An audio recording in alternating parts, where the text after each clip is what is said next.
Go the Distance Storyline Day 2. Well, welcome back. I hope you have enjoyed getting to know your team and flight instructors. Are you ready to grow in the knowledge that you need to compete in flying your own planes and earn your own junior pilot certificate? To do this, you need to learn a few things. After all, Wilbur told us that you can't fly planes without knowledge and skill.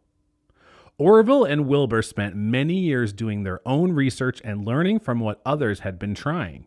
They learned about how wings create an upward force called lift, but they had to figure out how to control lift so that their flying machine could be controlled by a pilot. Let's go back and visit Wilbur and Orville a few years later and see what they have been up to since that day in 1903 when they made history in North Carolina. Hey there! Like most human-created technologies, we continue to work through the design process to figure out how to improve our heavier-than-air flying machine. I mean, it was amazing, but it is not very useful to be able to fly for such a short amount of time. We made improvements to the motor and made a stronger frame. Over the next couple of years, we made the plane less of a prototype and more practical for flight. In 1905, I was able to fly our improved plane for 24 miles in less than 40 minutes. We did this by using the engineering design process. We asked questions to make sure we understood what we needed to do. We dared to imagine all of the different ways we could accomplish our goal.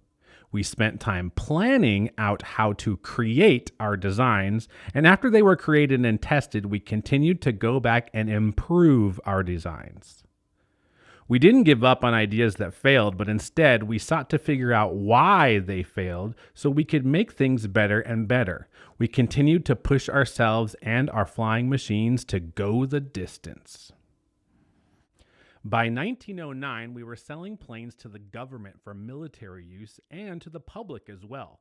We were training others to fly and helping people get their pilot's licenses. Flying became something anyone could do, either as a pilot or as a passenger. All around the world, people began to go the distance and make flying records all over the world. What people learned from us and our planes, they were able to use to improve airplane technology year after year. We helped people gain the knowledge and skill to make what you see today possible. In order to gain your junior pilot license by the end of this week, you need to be able to identify some of the basic parts of an airplane, and you need to learn about the forces that act on a plane. You also need to learn about how to control your plane's movements, as well as some of the important safety guidelines that pilots follow to keep themselves and others safe. So, today you will get started in flight school. Listen carefully to your flight instructors because this knowledge will help you as you make your first planes. You'll also learn some new skills about making paper airplanes. Whether you have made 100 paper airplanes or 0 paper airplanes, you will learn how to help your planes fly farther so you can go the distance. Perhaps you'll even be able to break the current world record for the longest paper airplane flight, which was set in December 2022. Watch this video.